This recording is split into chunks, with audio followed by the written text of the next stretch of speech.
எல்லாருக்கும் வணக்கம். கொஞ்சம் எமோஷ்னலாக தான் இருக்குது. ஸோ 3 இயர்ஸ் முன்னாடி நாங்கள் ரொம்ப நார்மலாக ஒரு ரூமில் ஸ்டார்ட் பண்ண கதை இது. ஸோ எனக்கு சில அந்த வேர்ட்ஸோடய பாடி ஸ்டார்ட் பண்ணணும்னு ஆசையாக இருக்குது. போக போக வாழ்க்கை மாறும், ஓய்ந்து போகாதே, நீ போகும் தூரம் தூரமில்லை, சோர்ந்து போகாதே, தடைகள் மறையும், நீயோடு ஓயாதே, வழிகள் பிறக்கும், நீ பாதை மாறாதே, நீ நான் பறவைகளா வாழ்வோம், நினைவுகளா வா வா, உறவுகளா இன்னும் கனவுகளா. Thank you can. எல்லாத்துக்கும் ரொம்ப நன்றி. 9 ஃப்ரெண்ட்ஸ், நாங்கள் 9 பேர். எங்கள் எல்லார லைஃப்பையுமே கென் மாற்றிருக்கான் இந்த படத்து மூலமாக. ஸோ அவனுக்கும் சரி, அவனோட ஃபேமிலி, பெஞ்சமின் அண்ட் ஃபேமிலி, அவங்களுக்கு நாங்கள் லைஃப் முழுக்க கடன் பட்டிருக்கோம். Thank you so much sir. எமோஷ்னலாக இருக்குது. தேங்க்யூ, ரொம்ப நன்றி. எல்லாருக்குமே நன்றி. நான் டீம் அண்ட் எல்லாருக்குமே ரொம்ப நன்றி. Thank you. Thank you so much Eswar. ரொம்ப ஹார்ட்லேருந்து அந்த வார்த்தைகளும் சரி, அந்த பாடலும் சரி, ரொம்ப ரொம்ப நிகழ்ச்சியாக இருந்தது. அடுத்தபடியாக கூப்பிட போகிற பர்சன் அவர் பப்ளு. இந்த படத்தில் மட்டும் கிடையாது, அவரை நேரில் பார்த்தோம் நம்ம எல்லாருமே அதை சொல்லி தான் கூப்பிடுவோம். ஸோ சரத் அவர்களை பேசுவதற்கு மேடை கிடைக்கிறேன்.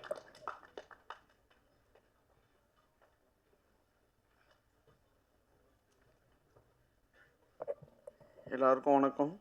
ஃபஸ்ட்டு ஏன் ரொம்ப தேங்க்ஸ். எல்லோரும் என் பேர் சரத்துன்றத பப்ளூன்னு தான் எல்லாருமே தெரியுது.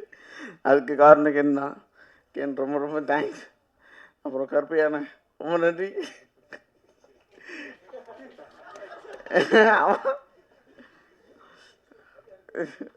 சொல்கிறது எனக்கு தெரியல சார். என்ன ஐயா, ரொம்ப ரொம்ப தேங்க்ஸ் எல்லாருக்கும்.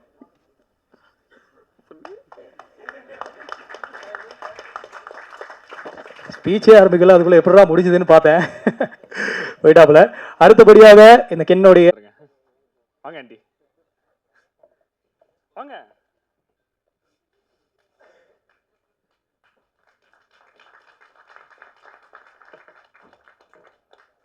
ஸோ ஆண்டி சுலோச்சனா குமார் தான் என்னோட கோ ப்ரொடியூசர். நிறைய ஆண்டி பேசாதனால நான் தான் நிறைய வெளில தெரியுறேன். ஸோ ஆண்டியும் வரணும், ஆண்டியும் உட்கார வேண்டிய இடம் அப்படிங்கிறத ஃபீல் பண்ணேன். ஸோ இப்போ தான் ப்ரீ ரிலீஸ் ஈவெண்ட்டில் அப்படியே பேசிகிட்டு இருக்கப்போ பாதியில் இறங்கின மாதிரி இருக்குது. அதுக்குள்ளே டக்குன்னு அடுத்து தேங்க்ஸ் கிவிங் மீட் வந்துருச்சு. ஸோ யூத்தை பொறுத்த வரைக்கும் எல்லா விஷயமுமே இந்த மாதிரி தான் யோசிச்சு பார்த்து முடியறதுக்குள்ளே நடந்துடும். என்ன சைன் பண்ணதாகட்டும், படம் ஷூட் பண்ணதாகட்டும், படத்தை முடிச்சதாகட்டும், இப்போ அப்படியே ரிலீஸ் பண்ணி இவ்வளோ தூரம் வந்துட்டோம். ஸோ இந்த மாதிரி நிறைய விஷயங்கள் யோசிச்சு பார்க்கறதுக்குள்ளே நடந்ததுனால தான் இந்த படமும் நடந்துச்சு அப்படிங்கிறத நான் நம்புறேன். ஏன்னா ஒரு விஷயத்துக்கு யோசிக்க நிறைய டைம் கொடுத்தோன்னா அந்த டிசிஷன் அப்படியே நம்ம எடுப்போமான்னு கேட்டால் கண்டிப்பாக இல்லை. ஸோ தைரியமாக நிறைய விஷயங்கள் நான் முடிவு எடுக்கிறதுக்கு காரணம் இந்த வேகமாக நடந்த ஒரு ப்ராசஸ் அப்படிங்கிறத நான் பிலீவ் பண்ணுறேன். ஸோ ஃபர்ஸ்ட் ஆஃப் ஆல் அங்கே நான் தேங்க்ஸில் விட்ட சில பேர்களை ஃபஸ்ட்டு மென்ஷன் பண்ணிவிட்டு இதை ஆரம்பிக்கணும் அப்படிங்கிறத நான் ஃபீல் பண்ணுறேன். இன்னைக்கு காலையில் கென் சொன்ன ஒரு விஷயம் இப்போ இன்ஸ்டாகிராமில் ஓடிட்டு இருக்கு. ஃபஸ்ட்டு கதை கேட்டுட்டு டீ கடைக்கு போனோம். கருப்பையான அக்கௌண்ட்டில் 50 ரூபா கூட இல்லை, ஒரு ஃப்ரெண்டுக்கு ஸ்கேன் அனுப்பிச்சு ஒரு 50 ரூபீஸ் அனுப்பிச்சிடுறா அப்படின்னு சொன்னாருன்னு சொல்லிட்டு, இது எந்த அளவுக்கு உண்மை அப்படிங்கிற கேள்விகள் நிறைய பேருக்கு வரலாம். பட் அப்படிப்பட்ட ஒரு சுச்சுவேஷனில் தான் நான் இருந்தேன். அதாவது என்னடா கஷ்டமான சுச்சுவேஷன் நான் சொல்ல மாட்டேன். என்ன தேவையோ அந்த தேவைக்கு மட்டும் அம்மாவுக்கு ஃபோன் பண்ணிட்டு அம்மா ஒரு 1K அனுப்புங்க, அம்மா ஒரு 2K அனுப்புங்க அப்படிங்கிற ஒரு சுச்சுவேஷனில் ஒரு ஸ்ட்ரகிளிங்கான அசிஸ்டன்ட் டைரக்டராக இருந்த ஒரு ஆள் தான் நான். அங்கேருந்து கென் என்ன நம்பி வந்துட்டான். நான் என்ன நம்பிட்டேன். ஒரு டேரக்டர் ஒரு ப்ரொடியூசரை நம்புறது ஒரு ப்ராசஸ்னா, ஒரு ப்ரொடியூசர் இப்போ ஒரு கதையை வெளில கொண்டு போகிறான். இந்த கதையை நம்பி படம் கொடுங்க, இந்த கதை கண்டிப்பாக ஓடும் அப்படின்னு சொல்லி பல ஃபினான்ஷியல்ஸ்ட்டை ஏறி இறங்கியிருக்கும். அந்த விதத்தில் என்னை ஃபஸ்ட்டு சப்போர்ட் பண்ண Maliyan Manvi, Prabha Premkumar sir, ma'am and sir 2 பேருக்கும் என்னோட ஃபஸ்ட்டு தேங்க்ஸ். அங்கேருந்து அடுத்தடுத்து எனக்கு இதுக்கு ஃபுல்லாக சப்போர்ட் பண்ண என்னோட credit producer Vijay MP. And அடுத்து எனக்கு மயிலாடுதுறையிலேருந்து அப்பாவோட க்ளோஸ் ஃப்ரெண்டு பிரகதி செந்தில் அப்படின்னு சொல்லிட்டு ஒருத்தர். அவருமே எனக்கு ரொம்ப இக்கட்டான சூழ்நிலையில் பல டைமில் பெரிய சப்போர்ட் ஒன்று பண்ணியிருக்காரு எனக்கு. ஸோ இது எல்லாமே இவங்களோட சப்போர்ட்டால் நடந்த ஒரு விஷயம்தான் இந்த படம். ஸோ இதுக்கு அடுத்து நான் தேங்க்ஸ் அப்படிங்கிறத சொல்லணும்னா, படம் அப்படிங்கிற விஷயத்தை நம்ம எடுத்துட்டோம், இதை கொண்டு போய் எல்லாருக்கிட்டையுமே நம்ம சேர்க்கணும். என்ன மாதிரி பிஸ்னஸ் பண்ண போகிறோம், எல்லாமே சினிமாவுக்கு ரொம்ப புதுசாக இருக்குமே அப்படின்னு யோசிச்சப்ப இந்த படம் நெட்ஃப்ளிக்ஸுக்கு போனால் கரெக்டாக இருக்கும், கண்டிப்பாக அவங்க இந்த படம் மேலே இன்ட்ரெஸ்டாக இருப்பாங்கன்னு சொல்லி எடுத்துகிட்டு போன சுஷாந்த் சார் அண்ட் ஸ்வைப் ரைட்டோட சித்தார்த் ராவ் 2 பேருக்குமே என்னோட ஃபஸ்ட்டு தேங்க்ஸ்.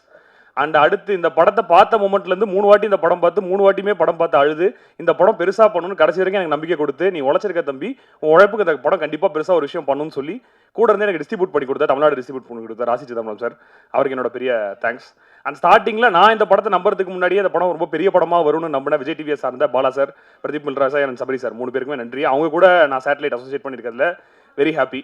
அண்ட் இதை தாண்டி திங்க் மியூசிக் சந்தோஷ் சார் அவரும் அவர் டீமும் சேர்ந்து ஒரு ஃப்ரெண்ட்லியாக ஒரு ஷோ பார்த்தாங்க எங்களுக்காக. அந்த ஷோவில் அவங்க எங்கெல்லாம் சிரிச்சாங்களோ என்னெல்லாம் அப்ரிஷியேட் பண்ணாங்களோ அது அப்படியே தியேட்டரில் நடந்துச்சு.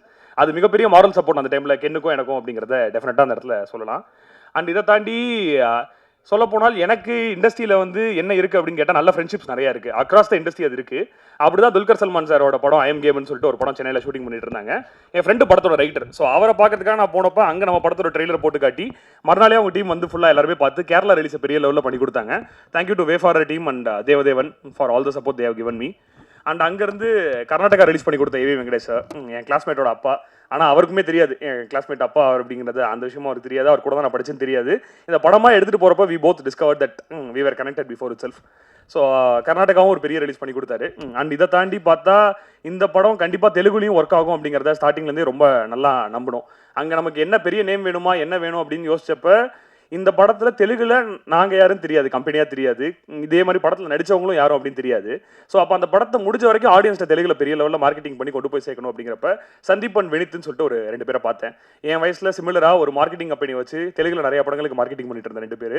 அவங்க படம் பார்த்து உள்ளே வந்தாங்க. வந்து அவங்க ஒரு டேரக்டர்ஸாக அவங்க எல்லாரும் சேர்ந்து ஒரு எஃபர்ட் ஒன்று போட்டு ஒரு ஒரிஜினல் தெலுங்கு படத்துக்கு என்ன எஃபர்ட் போடணுமோ அது எல்லாத்தையுமே போட்டு தெலுங்குல சக்ஸஸ்ஃபுல்லாக ரிலீஸ் பண்ணி அங்கேயுமே படம் ஒரு பெரிய நம்பர் பண்ணிட்டு இருக்கு. அதுக்குமே ஐம் வெரி ஹாப்பி.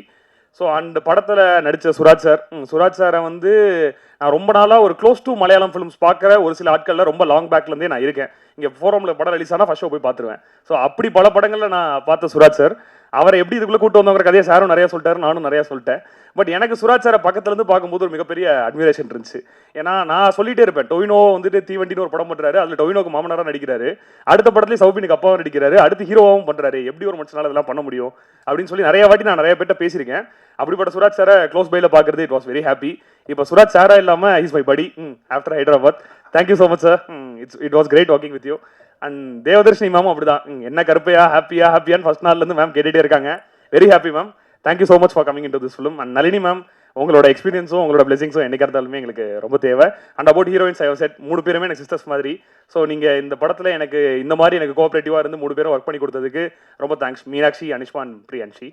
அண்ட் அங்கேருந்து ஆரம்பிச்சு கேரன், சோனி, மணியன் கேங்குங்கிறத மணி, முகேஷ் எல்லாருமே எனக்கு ரொம்ப ஹாப்பி உங்க கூட ஒர்க் பண்ணது. And Taj, so happy seeing on you screen. அந்த இடத்துல என்னோட டெக்னிக்கல் டீம் பற்றியுமே நான் போன ஈவெண்ட்டில் பேசிட்டேன். DOP Vicky, art director Ramu sir, editor Nash, and costume பண்ண காவியா, அண்ட் போஸ்டர் டிசைன்ஸில் கடைசி வரைக்கும் சப்போர்ட்டாக இன்னைக்கு வரைக்கும் வேலை பார்த்துட்டு இருக்கேன் கபிலன். எல்லாருக்குமே என்னோட பெரிய தேங்க்ஸ்.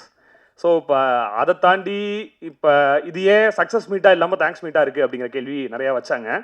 நான் ஒரு விஷயத்த ஸ்ட்ராங்காக பிலீவ் பண்ணுறேன், சக்ஸஸ்ங்கிறது டெம்பரவரி தான், படத்துக்கு படம் மாறும். ஆனால் நான் எந்த படம் பண்ணாலும் எல்லாருக்குமே நன்றியோடு இருக்கிறதுங்கிறது என்றைக்குமே மாற போகிறது இல்லை. ஸோ அதுக்காக தான் தேங்க்ஸ் கிவிங் மீட்டாக வைக்கணும் அப்படிங்கிறத யோசித்தேன். ஸோ இன்னைக்கு சக்ஸஸ் பெரிய நம்பர் பண்ணியிருக்கு அப்படிங்கிறதுலாம் எல்லாருமே சொல்கிறாங்க. பட் இந்த மார்ச் 19 அப்படிங்கிற டேட்டை முடிவு பண்ணப்போ மார்ச்சுங்கிறதே ட்ரை மாதம், எந்த படம் வந்தாலும் ஓடாது, பெரிய படம் வந்தாலும் ஓடாது, நீ எப்படி அவ்வளோ தைரியமாக கொண்டு வர அப்படின்னு கேட்டாங்க. அப்போ இன்னொரு பேன் வேர்ல்டு படம் ஒன்று அதே டேட் போட்டாங்க. அதுக்கடுத்து இன்னொரு பேன் வேர்ல்டு படம் டேட்டு போட்டாங்க. அடுத்து தமிழ்லேயே ஒரு மிகப்பெரிய படம் டேட்டு போட்டாங்க. ஸோ 4 படமும் வருது, என்ன பண்ண போகிறோம் அப்படிங்கிறப்ப நான் கென்ட்ட பேசினேன். நம்மளோட டார்கெட்டுங்கிறது ஒரு 150லேருந்து 200 ஸ்க்ரீன். நம்ம ஒரு புது ப்ரொடக்ஷன், புது ஹீரோ ஒரு படம் பண்ணியிருக்கோம். நம்ம எதிர்பார்ப்பே இவ்வளோ தான். அந்த எதிர்பார்ப்பு என்னைக்கா இருந்தாலும் நமக்கு ஃபுல்ஃபில் ஆகும். அதை நம்பி நம்ம தேட்டருக்கு வரலான்னு கடைசி வரைக்கும் நானும் இன்னும் ஸ்ட்ராங்காக நின்னோம். ஏன்னா அந்த 4 நாள் லீவை நான் ஸ்ட்ராங்காக நம்பினேன். வியாழக்கிழமை வெள்ளிக்கிழமை படத்துக்கு ஒரு டாக்கு கிரியேட் பண்ணிட்டா சனிக்கிழமை ஞாயிற்றுக்கிழமை படம் ஓரளவுக்கு நல்லா போயிடும் அப்படிங்கிறத நான் ஸ்ட்ராங்காக பிலீவ் பண்ணேன். அந்த பிலீஃப் தான் எங்களுக்கு இந்த சக்ஸஸை கொடுத்துருக்கு அப்படிங்கிறத நான் பார்க்குறேன். ஏன்னா நான் எங்களோட எதிர்பார்ப்பு இவ்வளோ தான் இருந்துச்சு. அது மீறி வந்தது எல்லாமே கடவுளோட பிளெஸிங்ஸாக தான் நாங்கள் பார்க்குறோம். அந்த எதிர்பார்ப்பு எவ்வளோ மாடஸ்ட்டாக இருக்கோ அது வரைக்கும் இன்னும் கென்னுக்கு பல விஷயங்கள் வந்துகிட்டே இருக்கும்னு நினைக்கிறேன். ஏன்னா கோயம்புத்தூர் ஒரு ப்ரெஸ் மீட்டில் பார்க்கும்போது ஒரு ரிப்போர்ட்டர் ஒருத்தர் கேட்டார், இன்னும் எவ்வளோ உயரம் போகணும் கென் நீங்கள் அப்படின்னு சொல்லிட்டு கேட்டார். அவர் இந்த உயரத்தை எதிர்பார்க்கல, அவர் எதிர்பார்க்காத வரைக்கும் பெரிய உயரம் போயிட்டே இருப்பார் கென் அப்படிங்கிறத அந்த இடத்துல சொல்ல விரும்புகிறேன். And Ken as a person இப்போ ஒரு சக்ஸஸ் இருக்குது, ஒரு பெரிய ஃபேன் ஃபாலோவிங் இருக்குது. இந்த பக்கம் திரும்பினா குழந்தைங்களாம் கென்னுங்கிறாங்க, அந்த பக்கம் திரும்பினா பொண்ணுங்கள்லாம் கென்னுங்கிறாங்க. இதெல்லாம் மீறி கென் அப்படிங்கிற பையன் யார் அப்படின்னு நான் பார்க்குறேன்னா, பூஜை போட்ட அன்னைக்கு பயங்கர இமோஷனல் ஆகி அண்ணா அப்படின்னு சொல்லி கண்காலங்கி நின்று ஒரு பையனை பார்த்தேன்.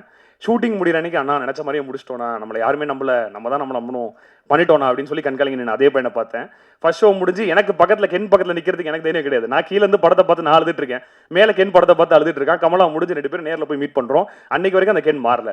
ஸோ அவனோட பேசிக்கான ஆசை என்ன இருந்துச்சுன்னா, SBOவில் ஸ்டேஜ் ஏறும்போது ஒரு 200 பேர் கை தட்ட மாட்டாங்களா அப்படிங்கிறது தான் அவனோட ஏக்கம். அந்த 200 2000 மாறிச்சு, அந்த 2000 இன்னைக்கு 2 லட்சமாக மாறி இருக்கு. அது நாளைக்கு 2 கோடியாகவும் மாறணும், அதையும் நான் பார்க்கணும். அப்படிப்பட்ட நம்ம வீட்டு பையன் ரொம்ப கிரவுண்டடான, இமோஷனலான, ரிலேஷன்ஷிப்பை வேல்யூ பண்ணக்கூடிய ஒரு ஆளை தான் பார்க்குறேன். அதனால தான் இன்னைக்கு ஹீரோவாக இருக்கேன் Ken. I am so happy for you. நானே இவ்வளோ பேசுகிறேனே அப்படின்னு சொல்லி பார்க்காதீங்க. நானும் வெளில இருந்து ஒரு கென்னோட ஃபேனாக அட்மையர் பண்ணி தான் அந்த விஷயங்களை கூட இந்த ப்ராசஸில் இருந்துட்டு நான் பேசிகிட்டு இருக்கேன். So and Parvatha as a company எவ்வளோ கஷ்டப்பட்டோம், எப்படி ஆரம்பிச்சோம், என்ன வயசு, இதெல்லாம் நிறையா பேசியாச்சு. பட் ஆஸ் அ கம்பெனி நான் இன்ஸ்டாகிராமில் போடுற போஸ்ட் ஆகட்டும், எல்லா விஷயங்களுமே விஷன் அப்படிங்கிற ஒரு விஷயத்தை பற்றி பேசிகிட்டு இருக்கேன். ஏன்னா நமக்கு எப்பயுமே நமக்கு எல்லை இல்லாத ஒரே விஷயம் கற்பனை தான். இப்படி ஒரு படம் பண்ணணும், அப்படி ஒரு படம் பண்ணணும்னு நம்ம யோசிச்சு ஒரு டேரக்டராக நம்ம உள்ளே வரோம். பட் இந்த இண்டஸ்ட்ரி டேரக்டர்ஸை எந்த அளவுக்கு கரெக்டாக ட்ரீட் பண்ணுதுன்னு கேட்டால் எனக்கு தெரியல. ஆஸ் எ டெபியூ டேரக்டராக நான் ஒரு ப்ராசஸ் கோ த்ரூ பண்ணியிருக்கேன். என்னோட க்ளோஸ் ஃப்ரெண்ட் அம்மமுத்து சூர்யான்னு சொல்லி இப்போ படம் பண்ணுறாப்புல அவருமே நிறைய டெபியூ டேரக்டர்ஸாக ஒரு ப்ராசஸை கோ த்ரூ பண்ணியிருக்காரு. முதல்ல போனால் ஒரு டெபியூ டேரக்டருக்கு எதுக்கு பெரிய சம்பளம், இவ்வளோ தான் உங்களுக்கு சம்பளம், முதல் படம் பண்ணி ஹிட் அடிச்சிட்டுன்னா அடுத்த படத்தில் நீ கோடியில் சம்பாதிக்க போகிறேங்கிறது ப்ரொடியூசர்கிட்ட இருந்து வர ஒரு காமனான வார்த்தை. ஆனால் எனக்கு எப்பயுமே கேள்வியாக இருந்துச்சு என்னன்னா, அந்த முதல் படம் முடியறதுக்கு என்ன கால அவகாசம் யாருக்கும் தெரியாது. 6 மாசத்துல முடியுமா, 1 வருஷத்துல முடியுமா, 2 வருஷத்துல முடியுமா தெரியாது. அந்த 2 வருஷம் அந்த டேரக்டர் என்ன பண்ண போறான், அவன் லைஃப் ஏன் அவ்வளோ அன்சர்டனா இருக்கு. அப்போ எல்லா ப்ரொடியூசரும் சொல்ற ஒரே விஷயம் என்னன்னா, எங்க இக்கட்டா மாட்டிக்கிட்டேன்னா சொல்லி நான் இருக்கேன் பாத்துக்கிறேன். ஏன் முதல்ல ஒரு டேரக்டர் இக்கட்டான சொல்லி மாத்தணும் அப்படிங்கிறதா என்னோட கேள்வி. அவனை எவ்வளோ ஒரு நல்ல மைண்ட் ஸ்பேஸ்ல வச்சுக்கிறோம், அவ்வளோ நல்ல படம் நமக்கு வரப்போகுது அப்படிங்கிற அந்த ஒரு ஐடியாலஜியில் ஆரம்பிக்கப்பட்ட ஒரு டேரக்டரை அவனோட விஷனை எக்ஸிக்யூட் பண்றதுக்கு நம்ம சப்போர்ட் தான் பண்றோம் தவிர நம்ம டேரக்டர் தான் ஆள் கிடையாது அப்படின்னு சொல்லி கிரவுண்டடா என்னைக்குமே இருக்கணும்னு சொல்லி நினைக்கிற ஒரு கம்பெனியாக தான் பார்வதா வரணும் அப்படிங்கிறத நான் நம்புறேன். அண்ட் சக்ஸஸ்க்கு அப்புறம் கேட்குறாங்க, இவ்வளோ பெரிய நம்பர் பண்ணிடுச்சு, இது பண்ணிடுச்சு, என்னைக்கு என்ன பிரைவேட் ஜெட் வாங்கி கொடுக்க போறீங்களா, ஹெலிகாப்டர் வாங்கி கொடுக்க போறீங்களா, கார் வாங்கி கொடுக்க போறீங்களான்னு. இதெல்லாம் இன்னைக்கு சக்ஸஸ் ஆனதுக்கு அப்புறம் கேட்குறாங்க. நான் கதை கேட்ட மொமெண்ட்டே இந்த படம் சக்ஸஸ்னு முடிவு பண்ணி கென்னுக்கு ஒரு கிஃப்ட் கொடுத்துருக்கேன். அது என்ன கிஃப்ட்னா ஸ்ட்ரீட் பாய் ஸ்டுடியோஸ்.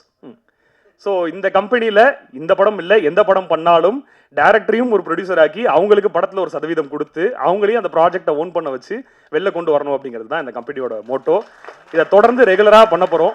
ஏன்னா நான் ஒரு டேரக்டர் ஆக ட்ரை பண்ணி உள்ளே வந்தவன். ஒரு டேரக்டரோட கஷ்டம் புரியும், அவனோட வேலை புரியும், விஷன் அவனோடது, அதோட சப்போர்ட் போட்டு தான் ஒரு ப்ரொடியூசரோடது. என்னைக்கா இருந்தாலும் அப்படிப்பட்ட ஒரு ப்ரொடியூசராக மட்டும் தான் இந்த இண்டஸ்ட்ரியில் இருக்கணும் அப்படிங்கிறத ஸ்ட்ராங்காக நான் பிலீவ் பண்ணுறேன். அண்ட் எந்த டேரக்டரும் லைஃபோட அன்சர்டனிட்டி இருக்கக்கூடாது. ஜெயிச்சா மட்டும் தான் உனக்கு லைஃப்ங்கிறது கிடையாது. இது ஜெயிக்கலனாலும் எல்லாருக்கும் இங்கே லைஃப்னு ஒன்று இருக்குது. அந்த லைஃபை பார்த்துக்க என்னைக்கா இருந்தாலும் ஒரு ப்ரொடியூசராக நம்ம கூட இருக்கணும் அப்படிங்கிறதையும் நான் ஸ்ட்ராங்காக பிலீவ் பண்ணுறேன். அண்ட் நிறைய அடுத்தடுத்த நல்ல படங்கள் பண்ணணும் அப்படிங்கிறது ஒரு மிகப்பெரிய விஷனாக இருக்குது. ஸோ அந்த விஷனை நோக்கி தான் போயிட்டு இருக்கோம். நிறைய பேர் எப்படி பார்வதாக்கு கதை சொல்கிறது அப்படின்னு கேட்குறாங்க. scripts@parvatha.com. ஸோ உங்களோட ஸ்கிரிப்ட்ஸ் எல்லாத்தையுமே மெயில் பண்ணுங்கள். அதுக்குன்னு ஒரு டெடிகேட்டட் டீம்